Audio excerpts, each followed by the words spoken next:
பைசனில் ஒரு நாள் பார்க்குறேன் நான். எனக்கு சேதில் விக்ரம் எப்படி பார்த்தனோ அப்படியே இருந்து. விக்ரம் சார்கிட்ட ஒரு வெறி இருக்கும். அவர் நான் சொல்கிறத கொச்சையாக எடுத்துக்க வேணாம். நான் என் மனசில் ஃபீல் பண்ணதை சொன்னேன். நான் அந்த படம் நடந்துகிட்டு இருக்கும்போது அவர் ரொம்ப ஃபைட் பண்ணி தான் இந்த இண்டஸ்ட்ரிக்குள்ளே வந்தார். நிறைய அவமானங்கள் பட்டிருக்காரு. அதை எதையுமே உங்களுக்கெல்லாம் தெரியாது, எனக்கு தெரியும்.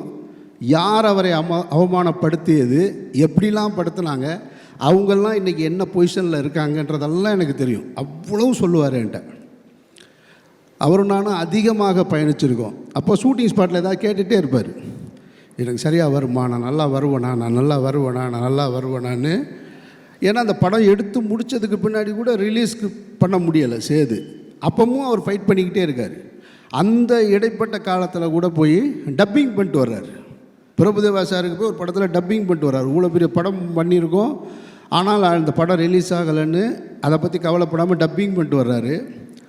ஒரு டெலிவிஷனுக்கு சீரியல் பண்ணணும்னு சொல்லிவிட்டு என்னையை கூப்பிட்டு உட்கார வச்சு ஒரு ஸ்கிரிப்ட் எழுதி அதை பண்ணணுமா வாங்க அப்படின்னு சொல்லிட்டு நான் அவரும் பெசன்ட் நகரில் பீச்சில் உட்காந்து எழுதிட்டுருக்கோம்.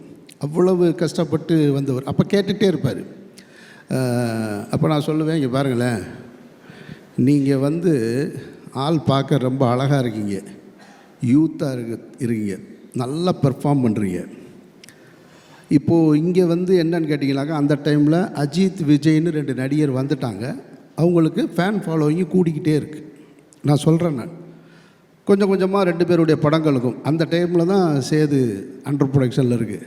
அப்போ நான் சொன்னேன் அவர்கிட்ட, அவங்க 2 பேரும் என்ன பொசிஷனில் இருப்பாங்கன்றது தெரியல. ஏன்னா ஃபேன் ஃபாலோவிங் வச்சுருக்காங்க. இதில் யார் நம்பர் 1 யார் நம்பர் 2 அதெல்லாம் எனக்கு அதை ஜட்ஜ் பண்ண முடியும். ஆனால் ஒன்று சொல்கிறேன், நான் நீங்கள் கடைசி வரைக்கும் சினிமாவில் இருப்பீங்க, அது மட்டும் எனக்கு நல்லா தெரியும். கடைசி வரைக்கும் இருப்பீங்க. நீங்கள் தான் சினிமா வேணான்னு ஒதுங்கினா தான் உண்டு, தவிர சினிமா உங்களை ஒதுக்கவே முடியாது. அப்படி ஒரு ஆக்டர் நீங்கள், அதில் எந்த டவுட்டும் கிடையாது. அவ்வளவு டெடிக்கேஷன் அப்படிலாம் பார்க்கவே முடியாது. சும்மா சினிமாவில் டெடிக்கேஷன் சொல்லுவாங்க. நான் பார்த்து வியந்ததில் விக்ரம் தான். அது ரஞ்சித்துக்கு நல்லா தெரியும், அது சொல்லவே வேணாம். தங்கலானில் பார்த்துருப்பேன்.